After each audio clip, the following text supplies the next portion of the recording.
नमस्कार साथियों, आज सुजानगढ़ के न्यू माहेश्वरी भवन से मैं आपका स्वागत कर रहा हूं। मैं नागेश कुमार कौशिक और आप देखना शुरू कर चुके हैं KDH राजस्थान।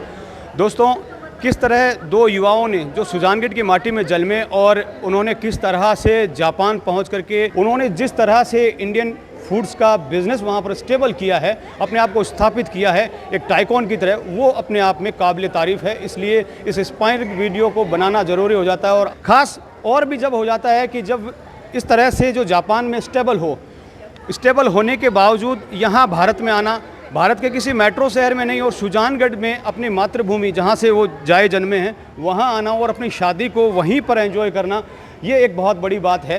तो मैं बातचीत करूँगा कि किस तरह से जो है जापान में इनका जाना हुआ। मैं बात कर रहा हूँ उमा शंकर जी रांकावत मेरे साथ में और जिनकी शादी है गोविंद जी रांकावत, और भैया मेरे साथ में कृष्ण जी रांकावत जिनकी मैं बात कर रहा हूं। और शुरुआत करूंगा मैं गोविंद जी से जिनकी शादी है। सबसे पहले तो मैं बधाई दूंगा। और सर, आपने शादी को एंजॉय करना भारत ही क्यों ज़रूरी समझा? First of all thank you so much.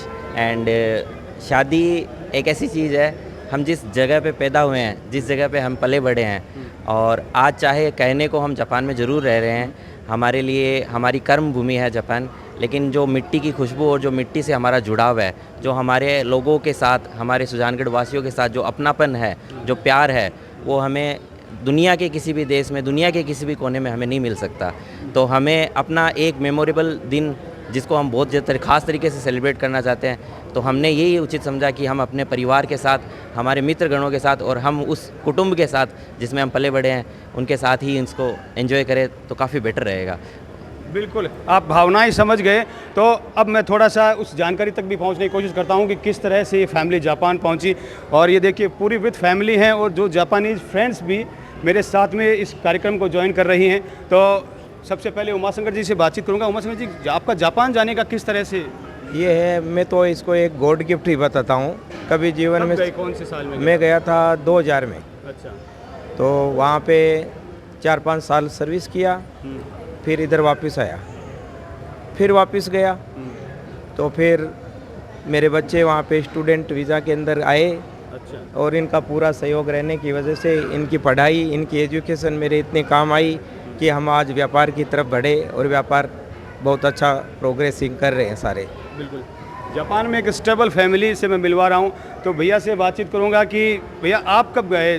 पापा जी आपके 2002 से जापान जाने लगे, फिर उन्होंने सर्विस की और अपना स्ट्रगल प्रारंभ किया। तो आपका जाना किस तरह से हुआ? मैं सन 2016 के अंदर स्टार्टिंग के अंदर जापान गया था। उसके बाद से अभी तक जापान में ही रह रहा हूँ। और हमने स्टार्टिंग पीरियड से लेके 2 साल स्टडी करी। भैया की स्टडी 5 साल की रही थी। तो स्टडी कंप्लीट होने के बाद में हमने अपना निजी व्यवसाय ही स्टार्ट कर लिया जापान में। और 2017 के एंड से हमारा खुद का जापान के अंदर व्यवसाय चल रहा है, और जो कि अभी तक है। और जापान की मैं आपको बताना चाहता हूँ, ये जापान की सबसे पहला और सबसे यूनिक व्यापार है जिसके अंदर हम नॉनवेज प्रोडक्ट और विदाउट एल्कोहल के Indian products, spices, Indian fruits और सारी तरीके के इंडियन कल्चर प्रोडक्ट्स, साथ में कल्चर को भी इंट्रोड्यूस करते हैं जापानीज़ को। तो ये बहुत ज़्यादा हमारे लिए एक गर्व की बात है कि हम विदाउट नॉनवेज और विदाउट एल्कोहल के अपने असली में अपने आप को स्थापित कर लेना। बिल्कुल। हम आपके जो फर्म है वो किस नाम से है? हमारा व्यवसाय है रॉयल ग्लोबल ट्रेडिंग के नाम से, जिसकी कुछ ब्रांचेज़ है। हमारे देसी मार्ट के नाम से एक आउटलेट भी है, मार्ट है, और हमारा रॉयल नाम से हमारा खुद का मार्का ट्रेडमार्क है, जिसमें हमारे खुद के ब्रांडिंग से प्रोडक्ट भी आते हैं। बिल्कुल। तो जापान में ये बिजनेस से एक आइडिया, लोग आजकल नौकरी की तरफ भागते हैं, सरकारी नौकरी की तरफ भागते हैं। आपके दिमाग में नहीं आया कि मैं भी नौकरी करूं? मारवाड़ी हूं सर। बिजनेस जानता हूं मैं। व्यवसाय हमारे खून में बसा हुआ है, और व्यवसाय जब करना ही है, थोड़ा बड़ा करने की सोच, और प्लस जापान में पापा जी का आशीर्वाद और सपोर्ट की वजह से एक अनटच्ड कंट्री, जिसमें हम अमेरिका, कनाडा की वजह हमने जापान को इसलिए चूज़ किया क्योंकि वो बहुत अनटच्ड है, और हमारे जहाँ पे हमारा कल्चर नहीं पहुँचा है वहाँ पे कल्चर पहुँचाने का आनंद कुछ अलग ही होता है। तो हमने उसी को चूज़ किया। बिल्कुल। और बड़े भाई साहब जिन्होंने भी शादी यहाँ भारत में ही और सुजानगढ़ में भी की थी, आपने भी शादी, तो आप भी कल्चर से पूरी तरह से जुड़े हुए हैं। और मैं आपको क्या कहूँ, मतलब एक जो सुजानगढ़ वासी भारतीय कहूँ या जापानी कहूँ, क्योंकि नागरिकता आपकी जापान की हो चुकी है, तो अब आप जापानीज हैं या भारतीय हैं? मैं बोलता हूँ कि मैं अभी मल्टीनेशनल बोल सकते हैं आप मेरे को। मैं जापानीज भी हूँ और इंडियन भी हूँ। मेरे पास दोनों जगह के आने जाने की है, तो वो बात नहीं है। मैं दिल से आज मैं भारतीय हूँ और मैं कि हमारे पासपोर्ट वगैरह डॉक्यूमेंट में अब जापानीज हो चुका हूँ। अब इंडिया में आने के लिए मेरे को वीज़ा चाहिए होता है, वीज़ा लेने का भारत आना आने के लिए वीज़ा चाहिए या वीज़ा आने होते हैं। अब जब जब जहाँ आते हैं तो वो वही मेरे को पूछते हैं, अगर भाई तू आ क्यों रहा है, तो शकल से तू इंडियन ही है, तू क्यों आ रहा है, तू वीज़ा क्यों ले रहा है। वही चीज़ है, अपना देश है, इसको छोड़ नहीं सकते हम। अपनी कहानी को भी थोड़ा सा शॉर्ट हमारे साथ शेयर करें। आप कौन सी साल में गए थे और किस तरह से आपका जापान में आपको नागरिकता मिली? प्राय जो हम देखते हैं कि मैंने जहाँ तक मुझे पता है कि जापान की नागरिकता एक नामुमकिन है। आपने सही कहा, जापान की जो पासपोर्ट की जो रैंकिंग चलती है वर्ल्ड के अंदर, ये 1 नंबर चलती है। 194 कंट्रीज है जिसमें आपको ऑन अराइवल इसमें वीज़ा मिलता है। मैंने अपनी शुरुआत जो की थी आज से 8 साल पहले की थी, 2016 के अंदर। उसके बाद मैंने जापानीज जो स्टडी के अंदर पूरा मास्टर करने के बाद में मैंने वहाँ पे जो टेक्निकल कॉलेज होती है, उसमें आप पूरा इंजीनियरिंग का 3 साल कोर्स करके फिर वहाँ की एक सबसे बड़ी वाली कंपनी जो अपनी ऑटोमोबाइल इंडस्ट्री के अंदर इंस्पेक्शन की मशीन्स बनाती है, तो उस कंपनी के अंदर अभी मैं इंडिया का पूरा हेड मैनेजर बन के पूरा इसका काम सारा संभाल रहा हूँ। क्या नाम से कंपनी है? कंपनी का नाम आंजेन मोटर्स है। तो मेरा भी यही था कि भाई मैंने स्टडी की है तो एक एज ए मेरे को अभी एक्सपीरियंस के सही मेरे को जापानीज साथ काम करना चाहिए, उनसे डिसिप्लिन सीखना चाहिए। वो काफ़ी हमसे इस चीज़ में आगे हैं, तो उनसे सीखने के बाद मैं सोचता हूँ कि लाइफ में मेरे को कोई एक्सपीरियंस मिलने के बाद मैं अपना कुछ सेटअप करूँ। तो अभी मैं इस एज ए आप बोल सकते हैं कि मेरे को अभी काफ़ी कुछ सीखना है, उन लोगों से सीख के मेरे को फिर आगे अपने जो अपना फैमिली बिजनेस इसको ज्वाइन करना है। फैमिली बिजनेस को ज्वाइन। एक शॉर्ट कमेंट चाहूँगा सिस्टर से भी। आप भी जापान रहती हैं? यस, मैं भी जापान रहती हूँ। आपका शुभ नाम क्या है? प्रिया। प्रिया जी, क्या कहेंगे भैया की शादी को आप यहाँ पर एंजॉय कर रहे हैं और एक तरह से एक आइडियोलॉजी, एक आइकन की तरह हैं आपके भैया। जैसा कि आपने कहा कि मेरे भैया मेरे आइडल है, बट अभी क्या ट्रेंड चल रहा है कि डेस्टिनेशन वेडिंग करो, ये करो, वो करो। करने के लिए हम भी जयपुर, उदयपुर, कहीं और कर सकते थे, बट वो ये कि सुजानगढ़ से एक टच है कि भाई शादी करनी है तो सुजानगढ़ में ही करनी है। इसीलिए हमने ये चुना कि भाई सुजानगढ़ में शादी करेंगे, यहीं पे एंजॉय करेंगे। And I just want to say I am super excited. बिल्कुल। Your good name please? नामायवानंद इसका Tomo. What you say about the Indian culture and Indian wedding? You join the cultural Indian weddings. What you say about this marriage, these programs? こうなくしてね。इन दोनों結婚式はどう思いますか? अच्छा, ये English भी नहीं समझते हैं बिल्कुल? Only English Japanese? इनको ऐसे बेसिक इंग्लिश आती है, बट आप ऐसे एक तरीके से अपना जो प्रोनाउंसिएशन होता है इंडियन का, ये काफ़ी अलग होता है। बिल्कुल, ये जापानीज लोग है, ये अमेरिकन टच में रहते हैं। अपना जो है वो हमेशा से ब्रिटिश टच रहा है, तो थोड़ा वो चीज़ प्रोनाउंसिएशन के वजह से थोड़ा बिल्कुल, मुश्किल आप होता इनको है। जापानीज में समझाएं जरा। हाँ, मैं इनको ये चीज़ अभी आप हमारी जो शादी है आप कैसे लग रही है? इन दोनों結婚式どう思いますか? 派手ですごく一族が立派でびっくりしてますね。ये यहाँ पर क्या काम करते हैं, क्या करते हैं वहाँ पर? 今どんな仕事されてますか? ですか。私ヨガを教えてます。日本でヨガを教えてます。 अभी ये जो हमारे जो इंडियन योगा है उसकी टीचर बन रखी है। हमारे जो इंडियन कल्चर का जो योगा है वो वहाँ पे उसको चीज़ को प्रमोट करते हैं और सिखाती है। बिल्कुल। तो कितना एंजॉय करने वाले हैं? अभी थोड़ी देर में जब बारात निकलेगी तो डांस होगा, आप भी डांस करेंगे? 今楽しみしてますかこれからのイベントとかは? Yes. बिल्कुल, बहुत सारा एक्साइटमेंट है।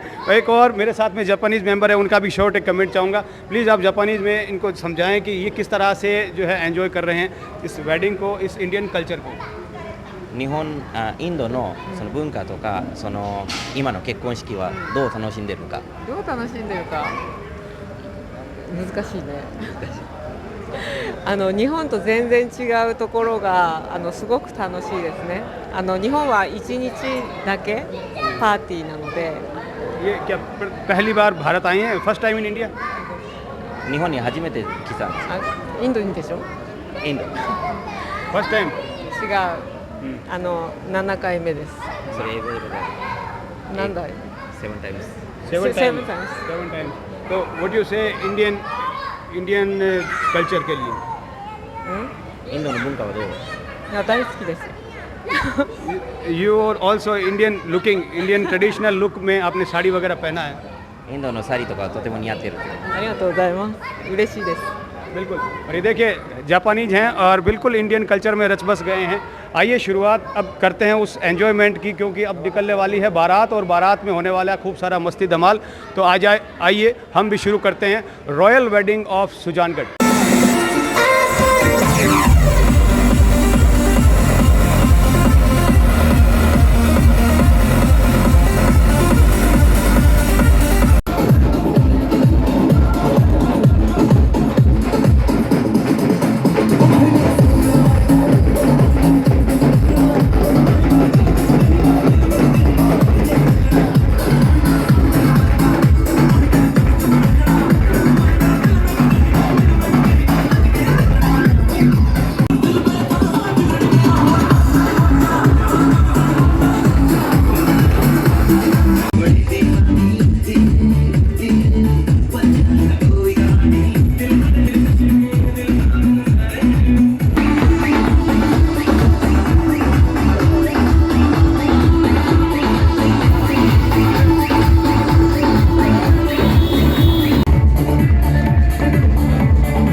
मुझे बिल्कुल जिस हिसाब से लोग हैं उस हिसाब से मुझे आवाज़ नहीं आई है। एक बार 3, 2, 1 फिर से। तो नाचने में मज़ा आ रहा है या नहीं आ रहा है? और नाचना है? कितना नाचना है आज?